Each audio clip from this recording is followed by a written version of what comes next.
महाकाय सूर्यकोटि समप्रभ निर्विघ्नं कुरु मे देव सर्वकार्येषु सर्वदा गुरुर्ब्रह्मा गुरुर्विष्णू गुरुर्देवो महेश्वरः गुरुः साक्षात् परब्रह्म तस्मै श्री गुरुवे नमः. कृष्णाय वासुदेवाय हरये परमात्मने प्रणतक्लेशनाशाय गोविंदाय नमो नमः. ओम नमो भगवते वासुदेवाय. सगळ्यांना माझा मनापासून नमस्कार. कालच्या भागामध्ये आपण श्रीकृष्ण अवतारामध्ये जे सगळी पात्र, त्या सगळ्या पात्रांची आपण पुण्याई बघितली, अनेक जन्मांची पुण्याई आपण बघितली. आज आपण बघणार आहोत भगवंतांचा 9वा अवतार, बलराम अवतार आणि बुद्ध अवतार या अवतारामधले पात्रांची पुण्याई. आज आपण भगवान विष्णूंच्या दशावतारातल्या 9व्या अवताराबद्दल जाणून घेणार आहोत. परंतु या भागामध्ये एक विशिष्ट गोष्ट आपण समजून घेणे आवश्यक आहे. दशावताराची यादी हिंदू परंपरांमध्ये एकसारखी नाहीये. विविध पुराणे, संप्रदाय आणि आचार्यांनी काही विषयांमध्ये वेगवेगळ्या परंपरा सांगितलेल्या आहेत. काही वैष्णव संप्रदायामध्ये भगवान बलरामांना 9वा अवतार मानले गेले आहे, तर अनेक पुराणे आणि इतर परंपरांमध्ये भगवान बुद्ध यांना 9वा अवतार मानले गेले आहे. यामध्ये कोणताही विरोध नाही, कारण भगवान अनंत आहेत, त्यांचे अवतारही अनंत आहेत. श्रीमद भागवत पुराणामध्ये म्हटले आहे की श्रीहरीचे अवतार अगणित आहेत. त्यामुळे कुठल्याही वादामध्ये आपण न पडता आपण दोन्हीही परंपरांचा आदर करून भगवान बलराम आणि भगवान बुद्ध यांच्या लीलांमध्ये कोणत्या पात्रांना त्यांच्या कोणत्या पुण्याईमुळे स्थान मिळाले हे जाणून घेणार आहोत. आपल्याला कुठलाही वाद घालायचा नाहीये किंवा कुठलीही आपल्याला वेगळी चर्चा करायची नाही, म्हणून मी या भागामध्ये दोन्हीही अवतारांच्या बद्दल आपल्याला सांगणार आहे. भगवान बलराम, आता आपण फक्त 2 भागामध्ये विभागून घेतो या भागाला. म्हणजे आधी आपण भगवान बलरामांच्या अवतारामधल्या पात्रांची पुण्याई बघणार आहोत आणि लगेच आपण भगवान बुद्धांच्या अवतारामधल्या पात्रांची पुण्याई बघणार आहोत. माता रोहिणी या भगवान बलरामांच्या माता होत्या, हे आपल्याला सगळ्यांनाच माहिती आहे. त्या वसुदेवांच्या ज्येष्ठ आणि सात्विक पत्नी होत्या. त्यांचा शुद्ध मातृभाव, संयमी जीवन आणि भगवंतांवरचं निस्वार्थ प्रेम, धर्माचरण यामुळे त्यांना स्वतः शेषावतार भगवान बलराम यांचा हे त्यांना पुत्र रूपाने प्राप्त झाले. भगवानांच्या मातृत्वाचा अधिकार हा केवळ जन्माने मिळत नसतो, तर अनेक जन्मांची पुण्याई असते, मातृभाव असतो, भक्ती असते आणि कठोर तपश्चर्या असते. त्यामुळेच हे भाग्य प्राप्त होते. आणि हे सगळे आपल्याला माता रोहिणी यांच्या जीवनामध्ये दिसून आलेले आहे.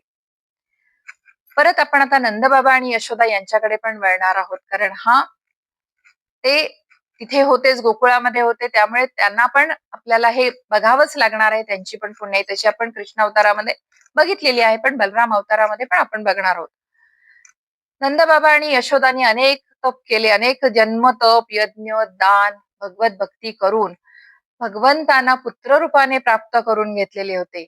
आणि त्यांच्या निष्काम भक्तीमुळे श्रीकृष्ण आणि बलरामांच्या बाललीला बघण्याचे सुख त्यांना मिळालेले होते.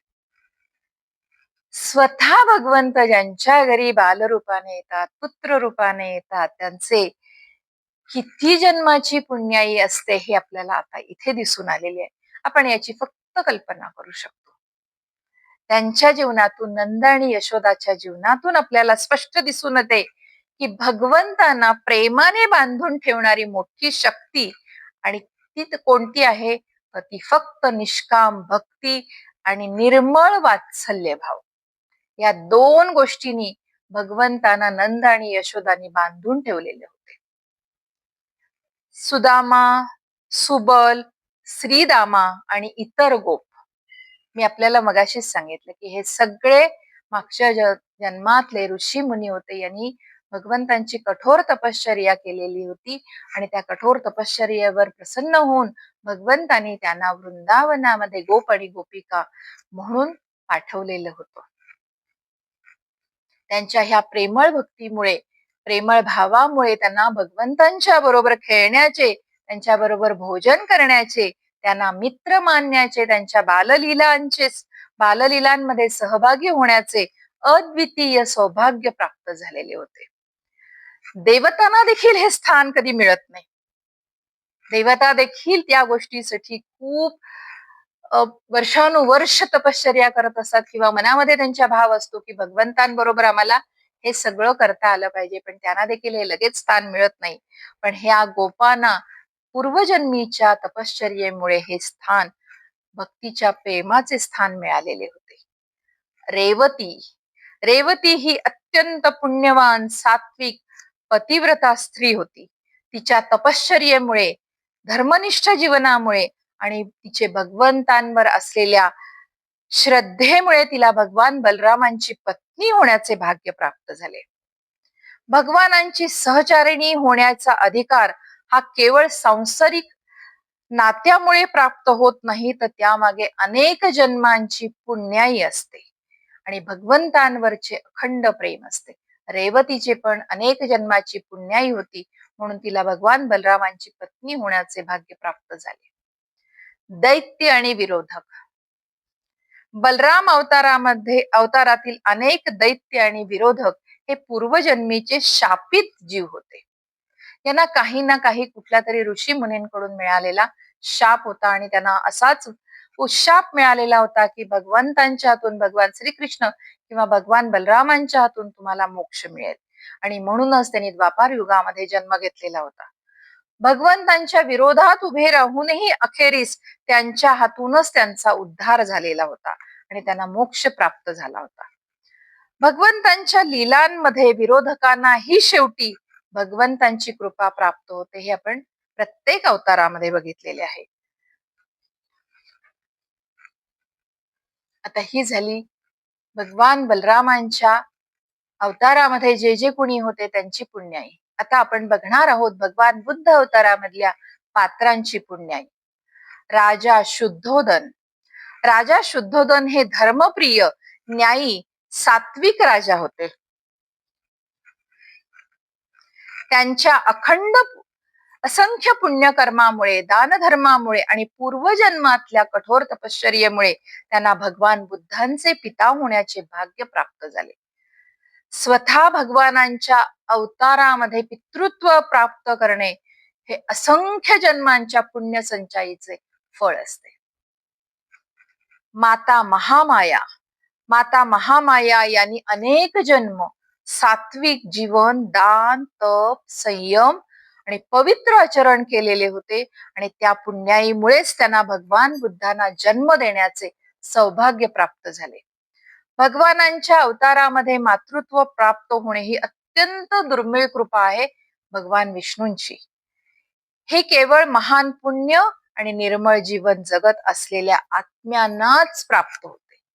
मातेचे सुख, पित्याचे सुख त्याच निर्मळ आत्म्यांना प्राप्त होते. माता महाप्रजापती गौतमी. भगवान बुद्धांच्या जन्मानंतर त्यांचे पालन पोषण करण्याचे कार्य माता महाप्रजापती गौतमी यांनी केले. यांची पूर्वजन्मीची पुण्याई सेवाभाव आणि मातृ प्रेमाने परिपूर्ण असल्यामुळे त्यांना भगवंतांच्या संगोपनाची संधी मिळाली. भगवंतांच्या सेवेत प्रत्यक्ष सहभागी होणे हे देखील एक महान आध्यात्मिक सिद्धीच प्राप्त होणे असते. यशोधरा. यशोधरा या अत्यंत पुण्यवान, त्यागी, धैर्यवान स्त्री होत्या.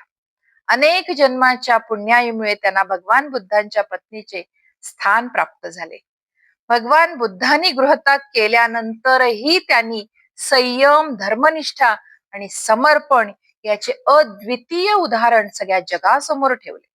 त्यांचे जीवन आपल्याला त्याग, सहनशीलता आणि निस्वार्थ प्रेम याचे महत्व शिकवते.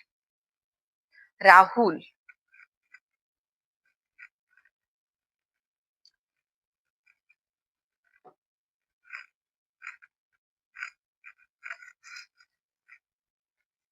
राहुल हा केवळ भगवान बुद्धांचा पुत्र नव्हता, तर अनेक जन्माच्या पुण्याईमुळे त्याला भगवान बुद्धांचा पुत्र म्हणून जन्म घेण्याचे भाग्य प्राप्त झालेले होते.